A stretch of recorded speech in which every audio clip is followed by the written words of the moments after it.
Hi friends, science project ఛానల్కు స్వాగతం అండి. ఈరోజు వీడియోలో విపో బ్యాటరీని మనం షాప్ దగ్గర తీసుకునేటప్పుడు ఏ విధంగా మనం చెక్ చేసుకోవాలి మీకు ఈ వీడియోలో అయితే చూపిస్తామండి. చూడండి, మనం దీన్ని మల్టీమీటర్ మీద అయితే చెక్ చేసుకోవాలి. లేదంటే మనకు దీంట్లోనే మనకు ఒక్కొక్క సెట్ అయితే పనిచేయటం లేదు. సో దానికోసం మనం ఆ ఎలక్ట్రికల్ షాప్లోనే మల్టీమీటర్ అయితే ఉంటుందండి, వాళ్ళు ఇస్తారు. ఒకసారి మీరు వాళ్ళ దగ్గర మల్టీమీటర్ తీసుకుని వీటి యొక్క వోల్టేజ్లు చెక్ చేసుకోండి.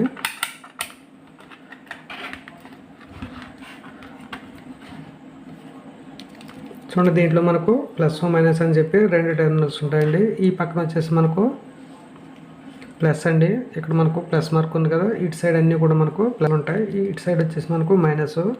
మనం బ్యాటరీ యొక్క రెండు వైపు కనెక్ట్ అయితే చేసి మల్టీమీటర్లో DC 20లో అయితే మీరు సెలెక్ట్ అయితే చేసుకోవాలి. ఈ ప్రోబ్స్ రెండు కూడా ఈ విధంగా కనెక్ట్ అవుతుంది. సో ముందుగా మనం దీని యొక్క ప్లాస్టిక్ని అయితే రిమూవ్ అయితే చేయాలండి. పైన ప్లాస్టిక్ పేపర్ అయితే ఉంది కదా, ఈ పేపర్ని రిమూవ్ చేయండి. నేను ప్రజెంట్ పేపర్ ఉండగా అయితే చెక్ చేస్తాను. నేను తీసుకున్న ఒక సెట్ అయితే పనిచేయట్లేదు. మనం పేపర్ మొత్తం రిమూవ్ చేస్తే వాళ్ళు అయితే రిటర్న్ అయితే తీసుకోరు. పేపర్ తీయకుండా ఈ మల్టీమీటర్ పిన్తో గుచ్చుతూ మీరు చెకింగ్ అయితే చేసుకోండి. చూడండి, దీని వోల్టేజ్ వచ్చేసి 3.86 అయితే వోల్ట్స్ ఉంది. ఈ బ్యాటరీ అయితే పనిచేస్తుంది. సెకండ్ బ్యాటరీ కూడా మనం అదేవిధంగా చూసుకోవాలి.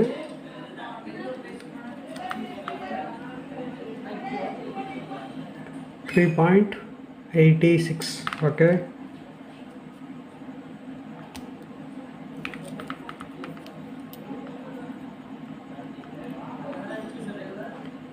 .88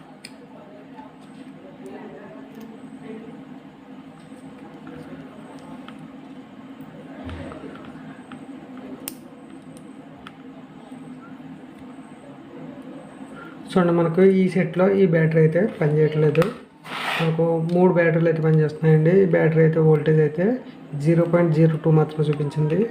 సో ఈ విధంగా మనకు డ్యామేజ్ అయిన బ్యాటరీ కూడా ప్యాకింగ్ అయ్యి వస్తుంటాయి. మీరు ఈ విధంగా చెక్ చేసుకుని మీరైతే రిటర్న్ అయితే చేంజ్ అయితే చేసుకోవాలండి. నేను ప్రజెంట్ దీన్ని ఆఫ్లైన్ స్టోర్లో అయితే తీసుకున్నాను. సో ఇప్పుడు మనం ఈ బ్యాటరీ సెట్ని సీల్ అది ఓపెన్ చేయలేదు కనుక మనం రీప్లేస్ అయితే చేయించుకోవచ్చు. ఓకే ఫ్రెండ్స్, మీరు కూడా ఈ విధంగా బ్యాటరీ వోల్టేజ్ అయితే చెక్ చేసుకుని కొనుగోలు అయితే చేయండి. నెక్స్ట్ వీడియోలో మరొక ప్రోడక్ట్తో కలుద్దాం. Thank you friends, bye.